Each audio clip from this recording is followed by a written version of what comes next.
member on the Judiciary Committee and member of the House Oversight Committee. Great to see you today, Congressman. Tell me a little bit about where you stand on this. You hear these discussions about data that might have been hidden or potentially deleted. Well, just the whole fact pattern in and of itself is, I think, frightening. So the guy vetting the release of this information is the same guy who was part of the Trump-Russia investigative team at the FBI when he was chief counsel. He's the guy who accepted the information from Michael Zussman, Clinton's lawyer, about the Alpha Bank issue, which was all false. Then he goes to Twitter. He's the one who says, oh, the Hunter Biden story is a hack leak operation. We need to suppress that. It's okay to do that. It's reasonable to do that. And now we find out he's vetting it. So I want it all released. And I tell you who I really want to talk to is this guy, Elvis Chan, FBI agent who was doing those weekly briefings we've now heard about in the run-up to the 2020 presidential election.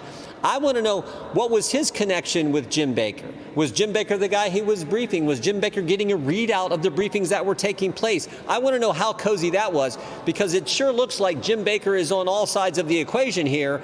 So I want to know, was he still working with Elvis Chan, the key guy at the FBI, who was doing these briefings that were why it was all suppressed and kept from we the people just days before the most important election we have?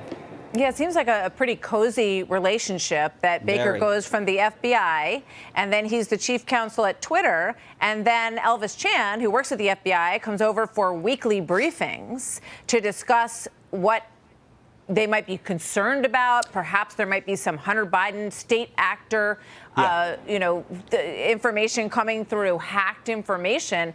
And when you look at the emails that Baker was part of, Congressman, he says, it looks like, it may be, might have been hacked information. Right. And I know we can't verify it because other people were expressing their concerns. Like, this doesn't feel right. It doesn't smell right. That we don't know that this was hacked material. He basically says, yeah, but we can't take any chances. Yeah, but that email, in conjunction with the letter signed by the 51 former Intel officials, that gives them all the cover they need. And that's why big tech, big media all colluded here with big government to keep valuable, critical information that I think, frankly, changed the outcome of the election. Or you can make a credible argument that it changed the outcome of the election. And but for all that, we may not have this crazy 41-year high inflation rate, crime all over the place, a border that's no longer a border. So that's the consequences of what they did. And that's why we fully need to expose everything, every single fact, talk to everyone involved with this. And that's exactly what we plan to do when, in fact, we're in the majority. Congressman, what do you say to those who watch this and they're frustrated? They say, we've been down this road before. Nothing ever happens. Everybody gets away with it. The Congress might subpoena. They may or may not show up. And we saw the Sussman case, and, Sussman was exonerated in a court of law. I know. It's frustrating, and I hear that all the time.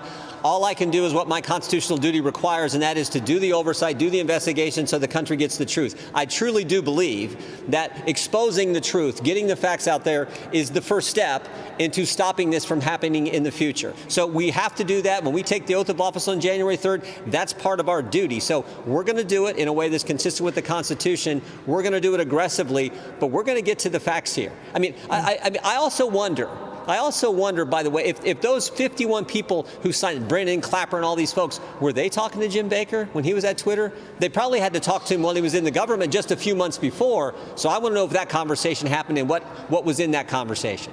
Okay. I need a really quick answer, but is Kevin McCarthy going to be the next Speaker of the House of Representatives? Yeah, I think so. I think we're working hard to bring our team together and get wins like we got today on this vaccine mandate. Okay. Jim Jordan, Congressman, thank you very much. Good to see you today. Hey, Sean Hannity here. Hey, click here to subscribe to Fox News YouTube page and catch our hottest interviews and most compelling analysis. You will not get it anywhere else.